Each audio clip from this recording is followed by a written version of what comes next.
শ্রীরামকৃষ্ণ তিনি শ্রীকৃষ্ণের ন্যায় মানুষের মতন রূপ ধারণ করে আসেন, এও সত্য। শ্রীজীবনকৃষ্ণ, দেখ, ঠাকুর ছাড়া এ কথা যদি কেউ বলতো, আমি নিজেকে অন্যভাবে বোঝাতে পারতাম। কৃষ্ণকে ধরে নে অবতার। যদি কেউ মনে করে কৃষ্ণকে দেখব, তখন সে দেখে, এই ব্যাখ্যা চলে। আমি বাবা তোদের পৌরাণিক কেষ্টের কথা বলছি না, তার কারণ শরীরকে সে দেখেছে। এটা ভগবান দর্শন নয়। ঠাকুরের এই সব কথা শুনলে I loose my tolerance. Dhiren, তা কেন? দেখা যাচ্ছে ঈশ্বরটি অজ। শ্রীজীবনকৃষ্ণ, যোগের দ্বারা ভূমির অনুভূতিতে ধরতে হবে। কোথায় ভগবানকে দেখা যায় বল দেখি? ধীরেনকে চুপ করতে থাকতে দেখে শ্রীজীবনকৃষ্ণ আবার প্রশ্ন করলেন, বল, ভগবানকে কোথায় দেখা যায়? ধীরেন, আমার দেহে। শ্রীজীবনকৃষ্ণ, কি আকাশ থেকে নেমে আসে? ধীরেন, তাও বলা চলে। আকাশ পঞ্চম ভূমি, সেখানে। ধীরেনকে কথা সমাপ্ত করতে না দিয়েই বললেন শ্রীজীবনকৃষ্ণ, স্পেসিফিক ভগবান দর্শন যা হয় সে তো বাবা পঞ্চম ভূমিতে হয় না, হয় সহস্রারে। এখন বল, এই পুরাণ পড়ে লোকে কি বুঝবে? আচ্ছা, উনি যখন ধীরেনদাকে জিজ্ঞেস করছেন যে ভগবান দর্শন কোথায় হয়, ধীরেনদা প্রথমে বলছেন দেহে, তারপর বলছেন হ্যাঁ পঞ্চম ভূমি আকাশ, সেও বলতে পারেন। আচ্ছা, কথাটা যখন উনি জিজ্ঞেস করছেন ভগবান দর্শন কোথায় হয়, আমাদের কিন্তু সঙ্গে সঙ্গে মনে হবে সপ্তম ভূমি, সঙ্গে সঙ্গে, এত ভাবতে হবে না। তাহলে কি ধীরেনদার থেকে আমরা বেশি পণ্ডিত হয়ে গেছি? না, আমরা এতবার পড়ছি না বইগুলো, এত চর্চা হয়েছে, তার ফলে আমাদের এই ধারণাটা হয়ে গেছে, সময়টা এগিয়ে গেছে। সেই সময় এটা বলতে পারা শক্ত হয়ে দাঁড়িয়েছে হঠাৎ ধীরেনদার পক্ষে। কিন্তু পঞ্চম ভূমি একেবারেই আশা করা যায়নি ধীরেনদার থেকে। যদি ষষ্ঠ ভূমিতেও বলতেন, ইষ্ট দর্শনকেও যদি বলতেন ভগবান দর্শন, তাহলেও আমরা খানিকটা পেতাম যে আচ্ছা ঠিক আছে, সাকার অনুভূতির কথা বলছেন। কিন্তু স্পেসিফিক ভগবান দর্শন সপ্তম ভূমি, আত্মা সাক্ষাৎকার। এইবার ঠাকুরের কথা। শ্রীকৃষ্ণের ন্যায়, তোমার বইয়ে নোটটা ভুল আছে, শ্রীকৃষ্ণের ন্যায় মানুষের মতন দেহ ধারণ করে আসেন, রূপ নয়, দেহ। এটা কথামৃতর দ্বিতীয় খণ্ডের পঞ্চম পরিচ্ছেদ থেকে নেওয়া। হ্যাঁ, তো এই যে বলা হয়েছে যে তিনি শ্রীকৃষ্ণের ন্যায় মানুষের মতন দেহ ধারণ করে আসেন, এও সত্য। তাহলে এটা দুটো হচ্ছে। উনি বলছেন আমি পৌরাণিক কৃষ্ণকে নেব না। আচ্ছা ঠিক আছে, আমরা পুরাণের কৃষ্ণকে না হয় ভাবলাম একবার। কে? কৃষ্ণ একজন মানুষ। কৃষ্ণ একজন মানুষ, তো মানুষের ন্যায় দেহ ধারণ করে তো সব মানুষই আসছে। মানুষ মাত্রই তো পৃথিবীতে একটি দেহ নিয়ে আসে, তাই না? কৃষ্ণ কি? কৃষ্ণ নির্গুণ। কৃষ্ণ নির্গুণ, সেই নির্গুণ সগুণে আসছে দেহ ধারণ করে। এবার এখানে মহামানবত্ব, ভগবানত্ব, অবতারত্ব কিচ্ছু আনছি না। প্রত্যেকটা মানুষের নির্গুণে একটি অবস্থান থাকে, সেইখান থেকে তার এই দেহের জন্ম হয়। নির্গুণ থেকে সে সগুণে আসে, আবার সগুণ থেকে নির্গুণের লয় হয়ে যায় মারা গেলে, তাই তো? আমরা সবাই জানি। তাহলে কৃষ্ণ হচ্ছে সেই নির্গুণ, যাকে দেখা যায় না, ছোঁয়া যায় না, সেই নির্গুণ। এবার যাকে ঠাকুর বলছেন যে দেখেছে, কৃষ্ণকে দেখা, সেইটা হয়ে গেল ইষ্ট দর্শন, ষষ্ঠ ভূমির। এই কৃষ্ণ পৌরাণিক কৃষ্ণ, যাকে আমরা অবতার ভেবেছি, যিনি নাকি গীতা বলেছেন ইত্যাদি ইত্যাদি, ইনি হয়ে গেলেন পুরাণের সেই কৃষ্ণ। তিনি ইতিহাস হতে পারেন, তিনি কল্পনা হতে পারেন, আমাদের জানা নেই। যা জানা নেই তা নিয়ে আমরা আলোচনাই করব না। ছিলেন সত্যি নাকি ছিলেন না, দরকার নেই, একদম আলোচনা করব না। আলোচনাটা কি হতে পারে? যে ভক্তের কাছে ইষ্টের একটা ছবি আছে, কল্পনার ছবি আছে, সেইটাকে সে যখন দেখছে, সে বলছে আমি কৃষ্ণ দর্শন করেছি। এবারে এখানে ঠাকুর যখন বলছেন শ্রীকৃষ্ণের ন্যায় মানুষের মতো দেহ ধারণ করে আসেন, তখন ঠাকুর এই পুরাণের কৃষ্ণকে একটু ঐতিহাসিক করে বলছেন যে কোনো এক সময় কোনো একটি মানুষ এইভাবে জন্মেছিলেন যার মধ্যে কৃষ্ণত্বের প্রকাশ ঘটেছিল। কৃষ্ণত্বও তো একটা পদ, কৃষ্ণস্থ ভগবান স্বয়ং, ভগবানত্ব। কোনো একজন মানুষ জন্মেছিলেন যার মধ্যে ভগবানত্ব প্রকাশ হয়েছিল। কেন কৃষ্ণ ভগবান?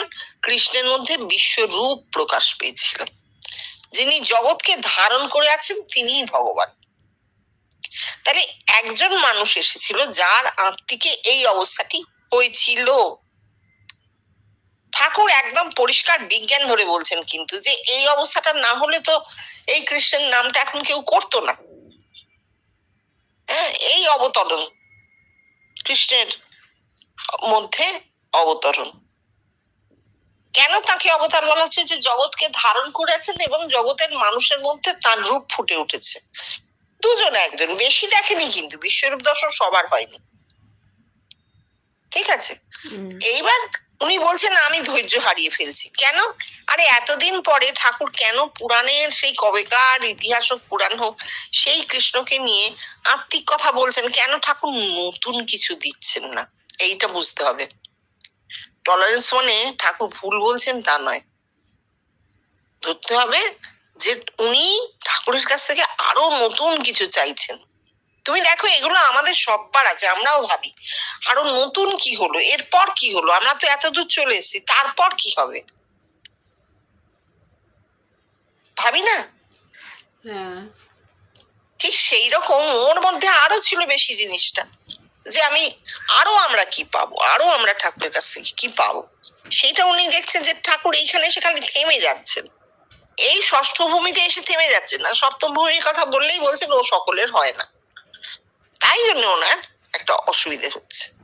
তো ধীরেনদা বলছেন দেখা যাচ্ছে ঈশ্বরটি অজ, মানে জন্মায়নি, ঈশ্বরের জন্ম হয়নি। কেন বলছেন? ধীরেনদাই এই কথা কেন বললেন?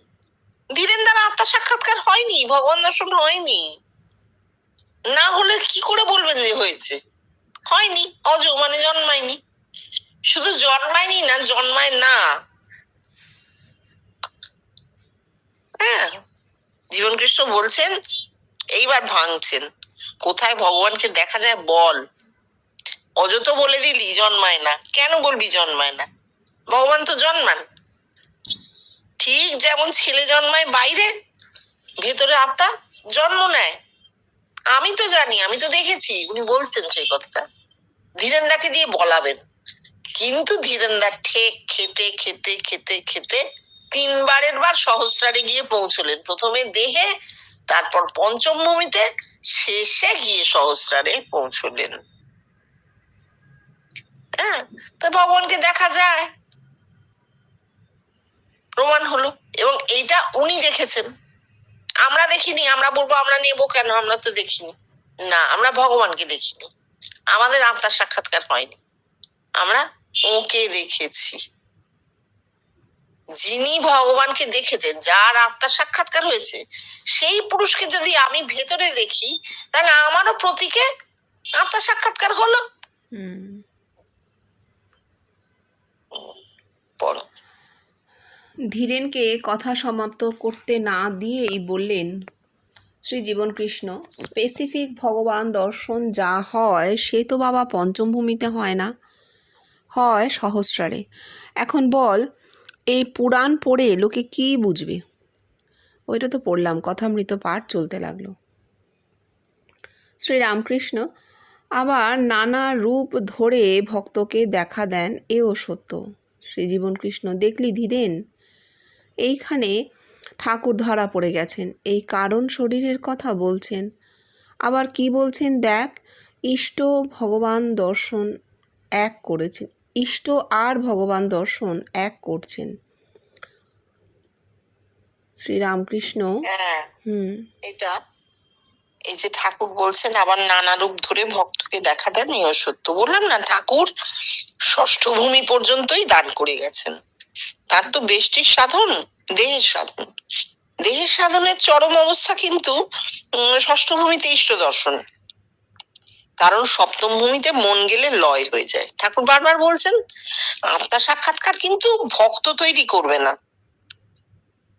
আত্মা সাক্ষাৎকারে দ্বৈত বোধ একটুও থাকে না, দেহাত্মবোধ সম্পূর্ণরূপে লীন হয়ে যাবে, এটা তো মানতেই হবে। সুতরাং ঠাকুর যখন বলছেন যে কি বলে নানা রূপ ধরে ভক্তকে দেখা দেন এও সত্য, এইটা উনি বলতে চাইছেন যে যেমন যেমন মানুষের আধার তেমন তেমন তার ইষ্ট, এবং তেমন তেমন তার ইষ্ট দর্শন হয়। ষষ্ঠ ভূমিতে কেউ কালী দেখে, কেউ কৃষ্ণ দেখে, কেউ যিশু দেখে, কেউ মোহাম্মদ দেখে, কিছু তো ঠিক নেই, কিন্তু সবকটাই ষষ্ঠ ভূমির দর্শন এবং সবকটাই সত্য। তার কারণ শরীর ওই ইষ্টের রূপ ধারণ করে তাকে দেখাচ্ছে। এখানে তিনটে ভাগ আছে, ভগবান, ভক্ত, ভাগবত।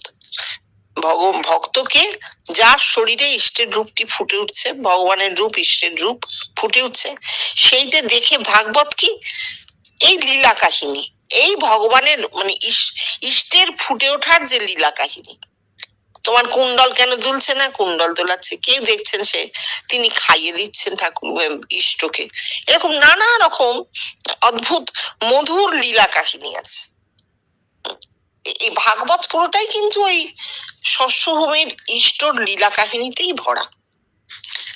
এইটাকেই ঠাকুর বলছেন, তখন পর্যন্ত ওইটাই চরম হয়েছিল, তাই ঠাকুর বলছেন যে নানা রূপ ধরে ভগবান দেখা দেন এও সত্য। উনি ইষ্ট আর ভগবানকে এক করছেন। কেন? স্পেসিফিক ভগবান দর্শন আর কারোর হবে না, এইটা তিনি জানতেন। এই যদি তিনি জনে জনে বলতেন আত্মা সাক্ষাৎকার না হলে কিছুই হলো না, বলেছেন না হলে হলো না, সব সংশয় যায় না, হ্যাঁ আত্মা সাক্ষাৎকার না হলে তো কিছুই হলো না, অনেকবার বলেছেন।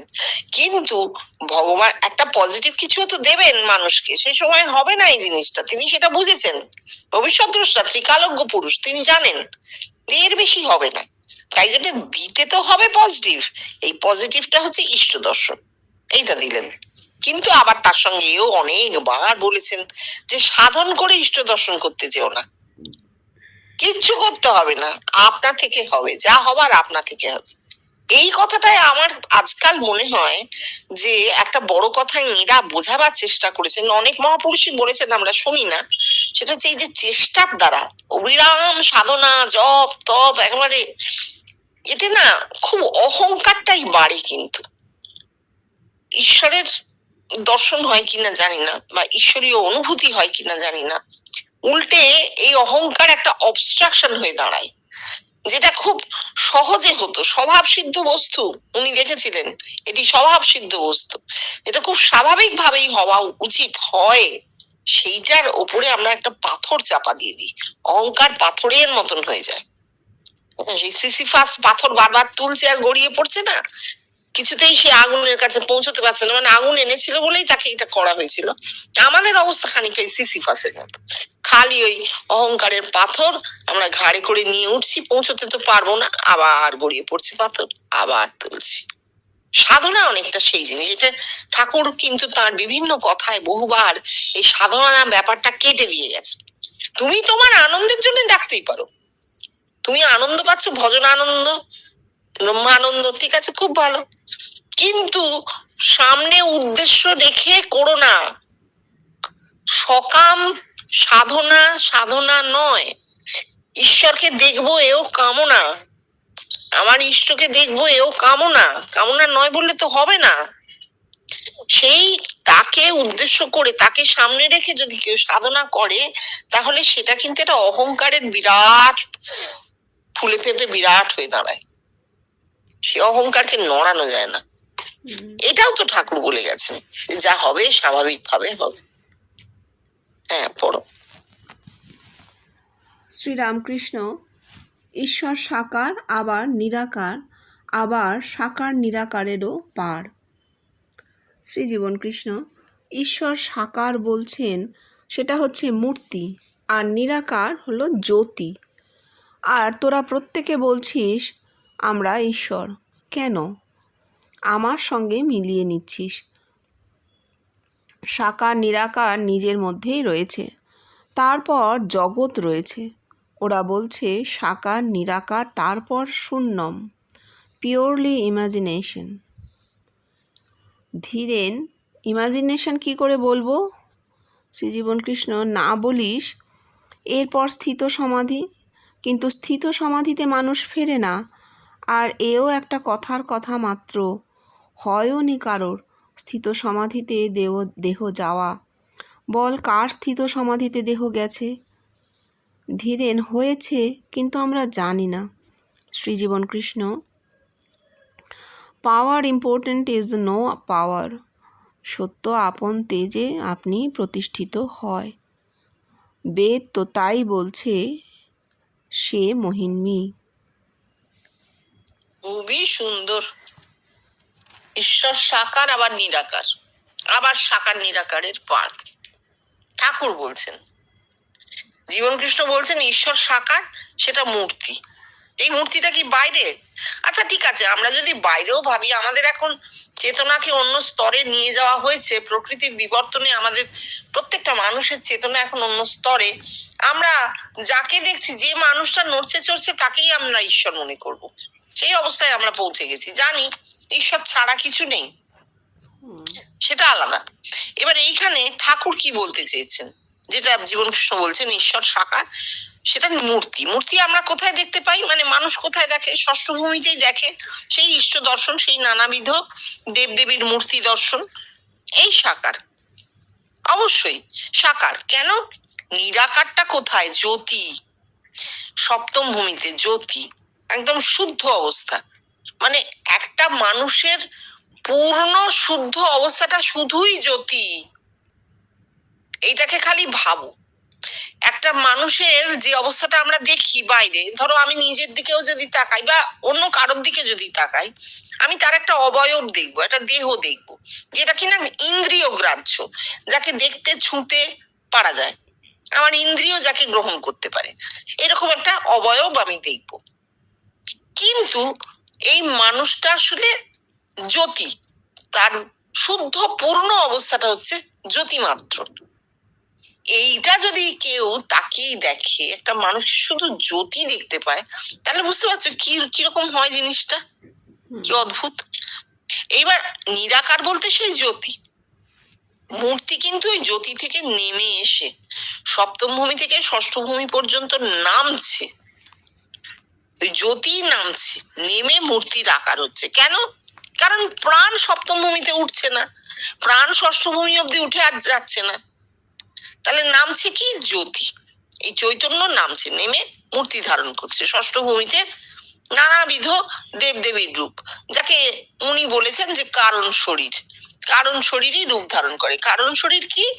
যে শরীরে আমরা বিবিধ লীলা দেখতে পাই, নানাবিধ লীলা দেখতে পাই, ঈশ্বরের লীলা দর্শন হয় যেখানে। ঠিক আছে, এইবার তোরা প্রত্যেকে বলছিস আমরা ঈশ্বর, কেন? আমার সঙ্গে মিলিয়ে নিচ্ছে। এইখানে ভোলাদার একটা ড্রব্যাক হচ্ছে যে ভোলাদার কথার কোনো খেই থাকছে না। ঈশ্বর সাকার বলছেন, সেটা হচ্ছে মূর্তি আর নিরাকার জ্যোতি, আর তোরা প্রত্যেকে বলছিস আমরা ঈশ্বর, কেন? এই যে কথাটার মধ্যে একটা গ্যাপ, যেটা আগে বললাম, যে ঈশ্বর, আমরা এখন যে চেতনার যে স্তরে আমরা, মানে জগৎ চেতনার যে স্তরে অবস্থান করছে, তাতে সে প্রত্যেকটা মানুষকেই কিন্তু জানে যে এই ঈশ্বর। প্রত্যেকটা মানুষই আসলে ঈশ্বর, তার প্রকৃত স্বরূপ ঈশ্বর, এটা আমরা জানি। এটা জানার জন্য মিলিয়ে নিতে তো পারিনি আমরা, কারোর সঙ্গে মিলিয়ে নেবার অবস্থায় আমরা নেই, কারণ কার সঙ্গে মেলাবো? তিনি নেই। স্বপ্ন দর্শন আর বাস্তব দর্শনে তফাৎ আছে। এইবার বলছেন সাকার নিরাকার নিজের মধ্যে রয়েছে, তারপর জগৎ রয়েছে। এই কথাগুলো ভোলাদার খুব এলোমেলো কথা হয়েছে। সাকার নিরাকার নিজের মধ্যে রয়েছে, তারপর জগৎ রয়েছে, না, এই লাইনটা একদম একটা বিক্ষিপ্ত প্রক্ষিপ্ত লাইন। সাকার দেহ, নিরাকার আমার প্রাণের শুদ্ধ রূপ। প্রত্যেকটা মানুষের পূর্ণ শুদ্ধ রূপ হচ্ছে নিরাকার জ্যোতি, তেজ, পঞ্চভূতের শেষ ভূত তেজ, জ্যোতি মাত্র। ঠিক আছে, এটা নিরাকার। শাখা কি হচ্ছে? সেই তেজ থেকে। তুমি একটা চিন্তা করো, পিতৃবীজে কি থাকে? তেজ, আর কিন্তু কিচ্ছু থাকে না। সেই তেজ থেকে এত বড় পঞ্চভূতের দেহটা হয়। তাহলে আমাদের প্রত্যেকটা মানুষেরই কিন্তু জন্ম পিতামাতার দেহে, এর বাইরে আর অন্য কোনো প্রসেস নেই। তাহলে প্রত্যেকটা মানুষেরই শুদ্ধ পূর্ণ রূপ সেই তেজ বা জ্যোতি, নিরাকার। সেখান থেকে এত বড় দেহ, সাকার। আবার শূন্যম, তারপর জগৎ রয়েছে, মানে জগৎ কোথায় রয়েছে? একটা মানুষই তো জগৎ, সে আবার জগৎ কোথায় খুঁজতে যাবে? জন্ম হওয়া মাত্র, সাকারে দেহটা পাওয়া মাত্র, চোখ খুলে সে যা দেখছে, যা অনুভব করছে, সেটাই তার জগৎ। আবার যখন মৃত্যু ঘটছে একটা মানুষের, জগৎ তার সঙ্গে সঙ্গে লয় পেয়ে যাচ্ছে। তো জগৎ বাইরে কোথায়? তার মধ্যেই জগৎ, তার মধ্যেই জগৎ। হ্যাঁ, আমরা সেই জগতে জীবন কৃষ্ণকে পেয়েছি। আমাদের অন্তর জগৎ বা বহির্জগৎ, অন্তর্জগৎ বহির্জগৎ এক, দুই নয়। আমরা জীবন কৃষ্ণকে যখন স্বপ্নে দেখেছি, তখন আমরা তাকে জগতে পেয়েছি। বহির্জগতে তিনি আর নেই, কিন্তু হ্যাঁ ছিলেন, সেই রেফারেন্স আছে। এইবার বলছেন শূন্যম, যেটাকে উনি বলছেন নিছক কল্পনা। আমি ওনার মুখের কথাটা এটা ভাবতে পারছি না, কারণ শূন্যম ঠিক কল্পনা নয়। অন্য জায়গায় উনি বলেছেন শূন্য না নয়, শূন্য নেগেটিভ নয়, শূন্য হচ্ছে ইটারনালি পজিটিভ, নির্গুণ, যা থেকে সমানে বস্তুতে নামছে জিনিস। আজকের দিনটা গতকাল নির্গুণে ছিল, আজ সকাল 5টা কত মিনিটে যখন সূর্যোদয় হলো, দিনটা শুরু হলো, নির্গুণ থেকে নামলো, তাই না? প্রত্যেকটা 1 ঘন্টা পরে কি হবে, 1 ঘন্টা আগের আমি জানি না। এই 1 ঘন্টা পরে নির্গুণ থেকে নামবে সেই সময়টা, ক্ষণটা। তাহলে সারাক্ষণই তো শূন্য মানে নির্গুণ, সেখান থেকে নামছে। একে কল্পনা বলা যায় না। উনি অন্য জায়গায় বলেছেন শূন্য বা নির্গুণ, এটা হচ্ছে ইটারনালি পজিটিভ, ইটারনাল যেখান থেকে সমানে জিনিস ব্যক্ত হচ্ছে, অব্যক্ত থেকে ব্যক্তে আসছে। এখানে এটা ভোলাদার, কি বলবো, ভোলাদার ইন্টারপ্রিটেশনে ভুল হয়ে গেছে, নিজে ইন্টারপ্রেট করতে গেছেন হয়তো।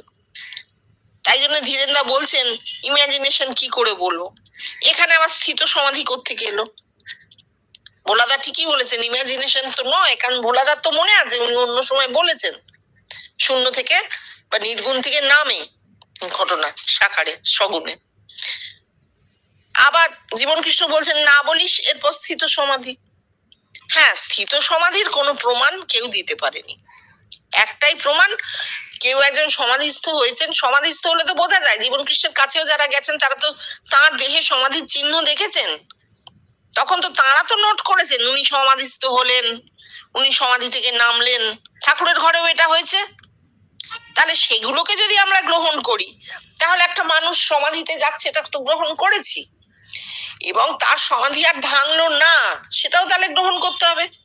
21 দিন বাদে মৃত্যু, ঠাকুর বলছেন, কেন নেব না? নেব। এই যে ধীরেনদা বলছেন হয়েছে কিন্তু আমরা জানি না, হ্যাঁ ঠিক, হয়ে থাকতেই পারে কারোর। কারোর না হলে কথাটা ঠাকুরের মুখ দিয়ে বেরোবে কি করে, তাই না? ঠাকুর তো মিথ্যের কোনো লেশ নেই সেখানে, কারণ যার আত্মা সাক্ষাৎকার হয়েছে তার দেহে সত্য বই মিথ্যার কোনো স্থানই নেই। ঠাকুর যখন বলছেন 21 দিন সমাধিস্থ থাকলে আর সেই সমাধি থেকে ফেরে না, মুখে দুধ দিলে গড়িয়ে যায়। কেন ফেরে না? ওই কাকি মুখটা সৃষ্টি হয়নি, আত্মা যে ওই ধূমকেতুর মতো নেমে যাবে পেছন দিকে, সেই প্যাসেজটা তৈরি হয়নি দেহে। কেন হয়নি? তার দেহ খারাপ ছিল না, প্রকৃতির বিবর্তন তখনও মানুষের মাথায় ওই কাকি মুখ সৃষ্টি করতে পারেনি। ঠাকুর একেবারে ভুল বলবেন তা তো আমিও মানতে পারছি না। তাহলে কথাটা হচ্ছে এ ঘটনা ঘটেছে, কার ঘটেছে, কবে ঘটেছে, ওরকম সন্তারিক দিয়ে নাম দিয়ে লেখা নেই বটে, কিন্তু ঘটেছে সেটা ঠাকুর জেনেছেন, জীবন দিয়ে জেনেছেন যে হ্যাঁ এরকম হয়েছে তাহলে কারণ। কিন্তু জীবন কৃষ্ণ বলছেন যে পাওয়ার ইম্পোর্টেন্ট ইজ নো পাওয়ার। এটা কিন্তু এই স্থিত সমাধিকে উচ্ছেদ করছেন না, উনি বলতে চাইছেন স্থিত সমাধিতে যদি দেহই চলে গেল তাহলে সেই শক্তির কি মানে রইল? শক্তি সপ্তম ভূমিতে গিয়ে, তেজ সপ্তম ভূমিতে গিয়ে যখন পড়লো, 21 দিন দেহ কোন রকমে সহ্য করলো, তারপর আর পারলো না, তাহলে কি হলো? এই শক্তির কোনো মানে নেই। এইটা উনি বলতে চেয়েছেন। এটা যদি না বলা হয় তাহলে জিনিসটা একদম বাজে ভুল মানে হবে। মানে ভোলাদার এই মাঝে মাঝে কথাও বাদ গেছে হয়েছে, কিন্তু আমরা জানি না। ধীরেনদা বলছেন, তারপরেই উনি বলছেন পাওয়ার ইম্পোর্টেন্ট ইজ নো পাওয়ার, যেন যার হয়েছে সেটা জানা গেলে তবে হতো, জানা গেল না তাহলে আমরা ওটা নিলাম না, তা নয় কিন্তু। তা উনি বলছেন না, উনি বলতে চাইছেন স্থিত সমাধিতে যদি দেহ চলে যায় তাহলে সেই স্থিত সমাধিটা কি মানে উপকারটা কি পেলাম আমরা, ফলটা কি পেলাম? স্থিত সমাধির ফল কি পাওয়া গেল? তাহলে কোনো ফল তো পেলো না দ্রষ্টা, তার তো দেহই চলে গেল। তাহলে যে শক্তি আমাকে ফল দিচ্ছে না, অবরুদ্ধ হয়ে যাচ্ছে, অবরুদ্ধ হয়ে যাচ্ছে, পাওয়ার ইম্পর্টেন্ট মানে একদম কোনো ফল সে দিতেই পারছে না, তাহলে সেই শক্তির কোনো এই শক্তিই নয় তাকে। এইবার বলছেন সত্য আপন তেজে প্রতিষ্ঠিত হয়। আপন তেজে যখন সত্য প্রতিষ্ঠিত হয় সেটা কিভাবে? তেজ চৈতন্যে পরিণত হলে তবেই সে মহিমনি হবে। তেজ যেই মুহূর্তে চৈতন্যে পরিণত হবে সেই মুহূর্তে ব্রহ্মত্বের প্রকাশ। ব্রহ্মত্ব একেবারেই স্বাভাবিক।